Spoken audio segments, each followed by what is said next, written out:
Hey, everyone, and welcome to the Headliner Podcast. We're your hosts, Nicholas and Alyssa, and we're here to keep you in on the loop on all things you can do to promote your podcast. So, Alyssa, what do you want to talk about today? Well, Nicholas, it's November. So I think we should, just start looking ahead to next year and think about ways to market your podcast next year in 2025. Okay, that sounds fun. So, how do you do that? Pretend I'm a complete novice to podcasting and just, what do I do? What is podcast? What is podcast? Now that's a question. Yeah. There's a myriad of things you can do to help market and grow your podcast. I won't say that there's a perfect plan for everybody, just like how your show's different, kind of your ultimate path is going to be a little bit different as well. Mm-hmm. Here at Headliner, and there's a lot of other tools out there that can help you do this. But one of the easiest and fastest ways is going to get on social media and to start creating those lovely podcast scripts, whether they are going to be audiograms or if you're going to get in front of the camera like we are now and create video clips. That's going to be kind of one of the best ways to quickly get your podcast out there and start getting it in front of listeners that are already out on the web. Right now, there's a lot of encouraging data too, kind of pointing to the impact that social media has had on podcasting. So, for example, right now we're seeing over 71% of podcast listeners have actually discovered a show in the past year just by scrolling on social media. Interesting. And I guess that kind of makes sense because TikTok, Instagram, Facebook, whatever, they all have these super advanced algorithms that are literally parsing what's said in clips and sending them to people who are likely to enjoy them. So that makes sense. Most of my podcasts I'm into have been discovered just absent-mindedly scrolling TikTok when I should be sleeping.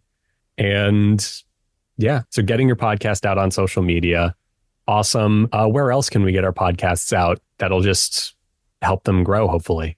Yeah, so YouTube, that's still very much going to be a great place for podcast discovery. Sure. This year in 2024, YouTube's still ranked number one for that podcast discovery and kind of listening platform. Mm-hmm. So that was, of course, trailed behind Spotify and Apple. So obviously, just creating a podcast is great for podcast discovery, go figure. But getting it out on YouTube is going to really help you get in front of a larger audience and a larger pool of potential listeners. And there's also getting on YouTube. You don't, once again, have to get in front of camera. You think of YouTube as kind of being a place that you upload and you watch videos, right? But sure. YouTube, they have their own ingestion, so you can set it up on a couple of different hosts, and they offer kind of automatic RSS ingestion. So it's going to help you get on YouTube Music. So, that's going to be their mobile listening app. Take it a step further, get in front of even larger potential audience, just getting on YouTube, period. So the youtube.com. So just really either creating those audiograms or like we're doing right now, we're just sitting in a Zoom call. There's a lot of different ways that you can create kind of video to get up on YouTube as well and start to leverage that audience.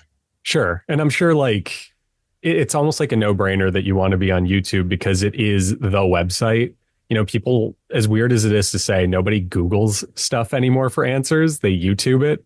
Like the other day, I literally was struggling to fix something on my TV. And instead of Googling it, I just opened the YouTube app on my TV and was like, hey, how do I fix this? Oh, yeah, all the time. I hate to be that person. I want to be the one who can fix it myself. But I'm like, no, I'm out of my depths here. Just TV, fix self onto the YouTube search bar or whatever. But okay, cool. And we're talking about getting full episodes onto YouTube at this point. You were talking about they have RSS ingestion now. But more than that, I feel like YouTube Shorts is a huge avenue for people. They're now supporting longer videos there, if I'm not mistaken. They're doing what is it, up to 3 minutes? Yeah, it's 3 minutes as of a week ago, I think. Wow. Okay. That's crazy. I got to rethink my YouTube marketing strategy, clearly. But I'm sure podcast clips on YouTube Shorts, the same exact way you would post on TikTok, Instagram Reels, that's got to be a huge thing now. Yeah, absolutely. There's a lot of data showing that especially Gen Z is trending towards getting on social media and YouTube and going directly to the short form content platform. So thinking about TikTok or YouTube Shorts, people are typing in those how to fix TV questions in those algorithms right then and there. So sure. Obviously, if you're trying to target younger audiences, YouTube Shorts, super powerful platform for that.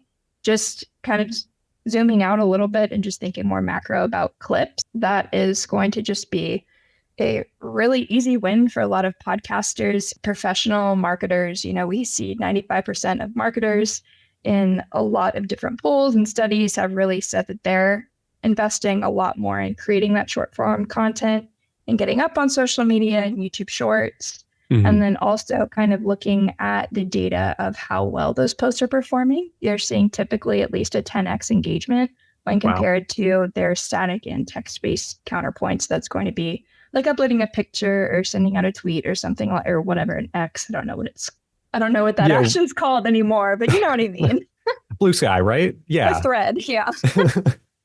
But no, that totally makes sense to me. I mean, look, I'm an avid reader. I'm a data nerd. I get it. I like a nice infographic. But if you realistically want to reach your audience, just do it as a video. You can still have your super pretty graph there. And I specifically will comment on it saying, thank you for the super pretty graph there. But just having a quick video where you're like, hey, we're talking about X, Y, and Z. This is what's going on. Here's the stat, 10 times faster than reading it. And you still can have like great retention on that through something we'll talk about in a second, I'm sure, transcription. It just makes more sense. And especially because you're a podcaster, you've already spoken about this. Why are you going to take the time to make that infographic or talk about something in text at length when you can just splice that clip and run it? To be that guy, the analogy I used to say when I'd like explain what an audiogram is to like friends and family, because they'd be like, what do you do? And I'd be like, oh boy. So this is what I do. Well, the way I'd explain it to them is all of us have like a background in music. And I'd say the podcast is an album. It's 9 songs. It's 45 minutes. The audiogram is the single. It is a part of that album that's much shorter and to the point. So that makes sense to me. Just post your clips on social media. Sure. Yeah. And then taking it even a step further, you have your clips, right? You're making it. Another thing that you can really do to enhance those clips and really, really kind of boost that engagement discovery is going to be to caption them and to also thinking, so we've got clips, adding captions, and then also thinking more long form, actually transcribing your content. So thinking if you do have those clips, I think it's TikTok, they do allow for you to upload your own transcription files. That's not true for all social media platforms, but the ones that do allow it, definitely transcribing those clips. Or if you're using like a transcript-based editor, you have that transcript, right? You can just download it really quickly from there. But anyways, so adding a transcript and captioning those videos, whatever length they are, that's actually going to, once again, kind of increase that retention and that engagement. So it's actually proven that 92% of people that are watching on their phones are actually going to finish a video all the way through if it has captions on it. So wow. There's a lot of reasons for that. One, they're engaging, they're a lot prettier. So especially if you see animated captions, a lot of times you see words like jumping out on the screen at you. So that naturally is going to grab your eye. But also a lot of people just are listening to videos without sound. So they're scrolling on TikTok without sound. Maybe in places and times they shouldn't be, but regardless, having the captions is going to allow them. Name examples, please. I've never done it in a meeting. I've never done that. Not once. I have. No. I can be real. Well, good for you for being honest. Thank you. But yeah, so people, they're just passively scrolling. It is, an established behavior at this point. So by adding those captions, you're going to kind of set your clips or your long form videos up for success in the long run as well. Sure. And then adding a transcription, that's also going to give you a lot of added discovery benefits. So thinking about SEO, especially algorithms like YouTube, or even if you're just actually going to Google and you're Googling something, right? Those algorithms and bots, they cannot crawl audio files or video files actually. So they start to look at the metadata that's attached to it. So if you have a transcript attached to that file, now they have this 45-minute of spoken word that's written down. So now I can start to say, oh, we're looking for those keywords. Okay, this person said podcast 127 times. Maybe if somebody's Googling podcast marketing or something like that, we're going to start pushing this content a little bit more to it. So just by adding those transcripts, you're adding a very powerful piece of metadata that can really kind of help and especially in the long term, really help kind of boost that SEO and discoverability.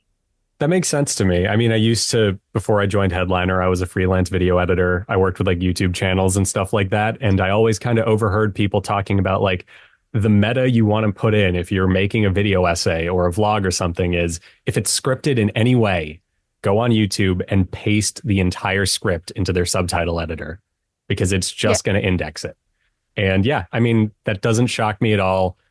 TikTok, they even have like automatic transcription to help index stuff. But if you can get that better transcript with more accuracy in it, even better. And if you can burn the transcript into the video like we offer on Headliner itself, that's like the best thing you can do because you're going to encourage people to sight read, which is just engagement editing 101. That's like, what's his name? Mr. Beast editing, where he puts like the words on the screen all the time.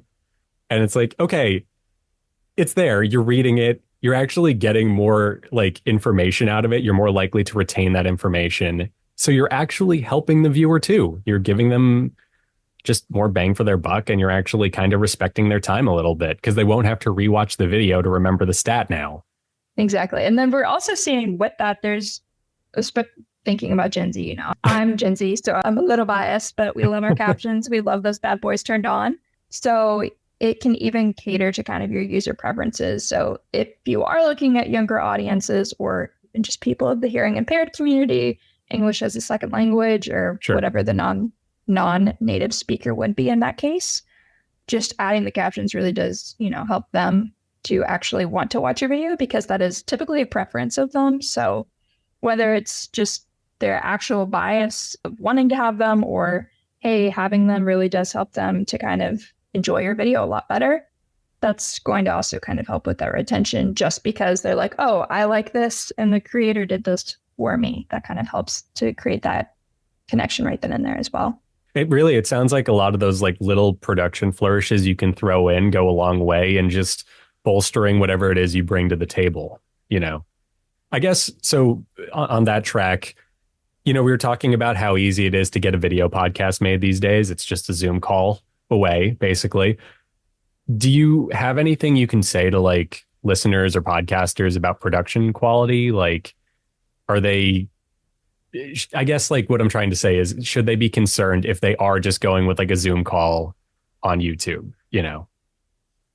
I mean, personally, I wouldn't be, but also we know I love data. So of course I have a data point for this. Oh, perfect. 84% of people say that they care more about the quality of the story and the content over the production quality. So we're really looking at the idea in podcasting, you're telling a story. So we're seeing that people do have a preference for a good story over a really nice looking video. So there's no need to go out and invest in lighting or really nice video cameras or amazing video editing softwares. If you have a good story, that's going to win out every time for a listener. Gotcha. I feel very like called out by that sentence, by the way. As a video you make person. Beautiful videos. I'm sorry. No, it's okay. It's okay. Like, look, speaking as a videophile, as a person who's like, I'm that guy who will like complain about a movie if they remove the film grain from it. Okay. But speaking as that guy that everyone hates, like, you're totally right. When I'm listening to a podcast, I really don't care what microphone was used to record it. I don't care if it was using the Mac, the MacBook webcam or anything like that. I'm there to be informed about something. So all that matters to me is the information, the story being told, and the way it's being told to me. If it's being told in an engaging, easy to parse way. Everything else after that is a bonus. But, like you kind of said, like a good story is what matters. So. And good things. We're podcasters, right? Yeah, exactly. I mean, that's what makes podcasting awesome is the fact that anyone can do it. So the fact that 84% of people like don't care about production quality is amazing. And it absolutely should be something you keep in mind when you're making something. Yeah. And, kind of thinking even more about that, like the whole realm wasn't built in a day. So you have your content, you're making your content. You might not see a viral clip right off the bat. And so with that, it just is really important to just be patient and stay consistent. So once you are starting to do these things or some of these things, whatever you decide to do, if you're marketing of your podcast this year or next year, whenever you start this whole journey. Just really thinking about being patient and consistent with it. So if you're releasing on a weekly cadence, maybe send out a social media post or a tweet or share a video or something with that same cadence. So it's really going to kind of help people either the day that your show drops, be like, oh, cool, there's the show, or they're, a month from now, they're like, oh, wait a minute, they're scrolling and they see your clip or something on TikTok. And they're like, oh my gosh, yeah, I do like this podcast. I should go listen to this. So you won't always see a direct correlation with all of this marketing effort and all this stuff, but down the line, it really does help. And it is proven to help grow that show over time. Okay, cool. That makes sense. And that kind of lines up with what I know about social media, which is you're kind of supposed to post very often. That's like what they always say, right? I think it's like 3 posts a week, if not more. And that's fine. If you can hit that goal, by all means. But more importantly, it is what you're saying. Just be consistent. If you can only manage to do 1 huge post a week, do that. Put a clip in there, flesh it out with some context in the description. That's like something in the social media meta I've been noticing where I don't know if you've seen it, but people will post something and it's like a 10-second podcast clip and it's very short. And then there will be a call to action, like read the description for all of the additional information. And that's like one thing people will do. It gets you to engage with the post for a long time. You're still giving value to your listener and you're encouraging them to, if they don't want to read this, just listen to the full podcast. Exactly. And then even thinking about SEO, so I have to say a lot of the search algorithms too, especially if you're thinking about LinkedIn, those typically rank really well for if you have a very text heavy post. Yeah. So if you have the video component, great, you're getting people in the door a lot easier, especially LinkedIn just rolled out this new update where they now have kind of like a Reels experience in LinkedIn, which wild. So if you're a business podcast, hey, great idea for you. But anyways, having a longer description in that social media caption, like you're saying, it's more intentional. So you've got your clip and you're giving all this information so your listeners can very easily figure out what's going on here or how to engage with you further. But then you're also in the macro of the whole search environment, you're once again loading it down with all those keywords and even more context. So now you're giving that video file that, hey, probably can't crawl, but hey, you've given all of this text in this description that it can crawl and it can better index to help people see it if they're searching for something in a more organic manner. My only addition to that is I really hope they ended up calling the Instagram Reels on LinkedIn Reeled In, but they almost certainly didn't. That would have been a great name. I'm just saying. Wow, you are a marketer of the public list. Yeah. No, I think I'm just like a bad pun machine or something. I think that's a prerequisite to working at Headliners. Yeah, valid. Okay, great. Well, Alyssa, do you have any other like things you want to share with our listeners about just marketing a podcast, getting out there? Yeah. So, I mean, like I said, there's really no one size fits all approach to it. You can get on social media, you can get on YouTube, you can create clips, you can transcribe all of your content, be really intentional and make super long, engaging, relevant social media captions, but you don't have to do all of that. You can just pick one of those things and just do it and be consistent with it. And once you say, hey, I'm going to do it, really commit to it, and you'll start to kind of see the effects and the growth over time with that. So it doesn't have to be this so overwhelming thing. I know it seems like a lot. I'm a marketer and a lot of times I'm like, oh my gosh, that's a lot whenever something happens. But, your audience is where your audience is. So if you are really catering to them and being intentional about getting in front of them in new and different ways, or singular, then that's honestly great for your show. All right. So thank you so much for telling us all about this, getting your podcast out there, how social media kind of works stuff, Alyssa. It was a really great conversation. I can't wait to have another one in the future for our listeners.